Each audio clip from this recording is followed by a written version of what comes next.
আপনাদের সবাইকে imo colour ক্রাফটসে স্বাগতম। আশা করছি আপনারা সবাই ভালো আছেন। আল্লাহর রহমতে আমিও খুব ভালো আছি। তো আমার 3টি অফলাইনে ক্যান্ডেল অর্ডার ছিল, এক আপু দোকানে এসে করে গেছে, তো ভাবলাম আপনাদের সাথে শেয়ার করি। তো দেখতে পাচ্ছেন আমি 3টা কুমড় নিয়ে নিলাম। এখন কাঠি দিয়ে সাদা মোম ঢেলে নিব। আমি অফ ক্যামেরায় 3টি ফুলের জন্য মোল্ডে ঢেলে নিছি লাল কালার দিয়ে। ওটা শুকাতে শুকাতে আমি এদিকে কোমরটা রেডি করে নিব, কারণ একটু শুকিয়ে আসলে সাদা মোমটা তারপরে উপরে ফুল দিয়ে ডেকোরেশন করতে হয়। তো আপুটির চাহিদা ছিল যাতে আমি কমলা কালার একদম পাকা পাকা কোমর হয় না, ওরকম আর কি কোমরের মতো যাতে লুক আসে, পাকা কোমরের মতো।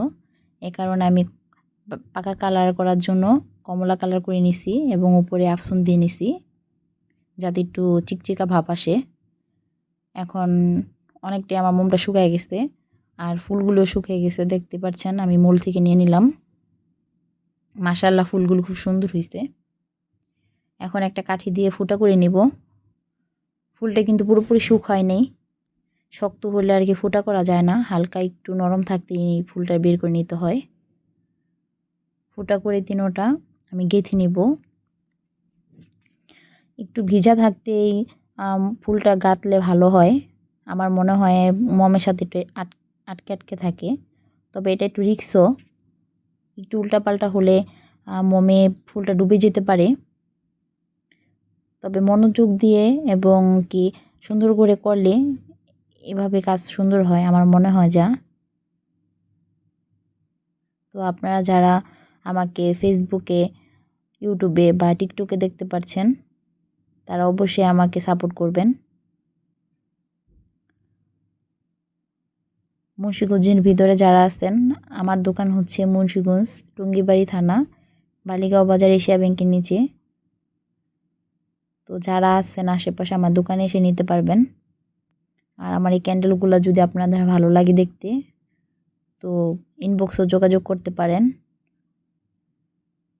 আমি কমলার ভিতরে একটু লাল দিয়েছি ফুলটা, কারণ আমার কাছে মনে হয়েছে যে কমলার ভিতরে কমলাই দিলে হয়তো বা বেশি সুন্দর লাগবে না, লাল দিলে ফুটবে ভালো।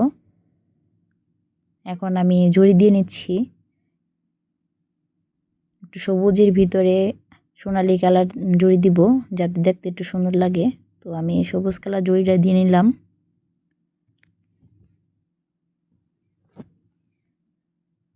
আশা করছি আপুটার খুব ভালো লাগবে। ক্যান্ডেলগুলো খুব সুন্দর হয়েছিল।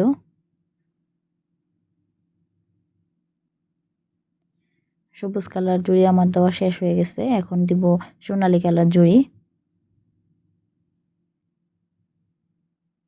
আমার কাছে মনে হয় যে মনোযোগ দিয়ে যে কোনো কাজ করলে সে কাজে সাফল্য পাওয়া যায়। ধৈর্য আর মনোযোগ খুবই প্রয়োজন।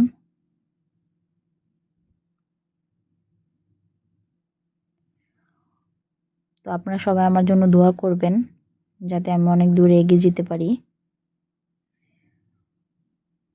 কাঠিগুলা দাঁড়ায় থাকলে অবশ্যই দেখতে আমার কাছে তত একটা ভালো লাগে না, এ কারণে আমি একটু বেঁকিয়ে একটু ডিজাইনের মতো করে দিচ্ছি।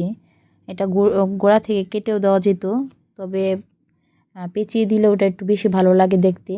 দেখতে পাচ্ছেন আমি এটা কাঠি নিয়ে কাঠির সাহায্যে এটা বেঁকা করে দিচ্ছি উপরে বাকি অংশটা।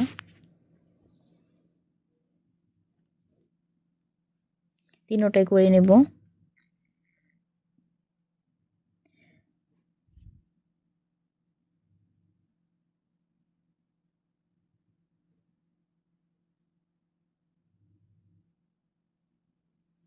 আমার 2টা করা শেষ। এখন 3টা কাঠি করার পরেই আমার ফাইনাল লুক চলে আসবে। তবে ক্যান্ডেলগুলা দেখতে খুব সুন্দর হয়েছে। হয়তো বা ক্যামেরায় তত একটা বোঝা যাচ্ছে কিনা আমি জানি না, তবে ক্যামেরায় তো আর পুরোপুরি আসলের মতো হয় না, একটু 19-20 হয়। দেখেন এই যে আমার ফাইনাল লুক, তিনোটাই দেখাচ্ছি। যদিও বা তিনোটাই সেম সেম, আপু বলছিল তিনোটা সেম দিতে। এই যে আমার কথা যদি কোনো ভুল ত্রুটি হয়ে থাকে ক্ষমা দৃষ্টিতে দেখবেন। আপনারা সবাই ভালো থাকবেন। আর এই যে আমার ফাইনাল লুক, দেখতেই পারছেন খুব সুন্দর হয়েছে।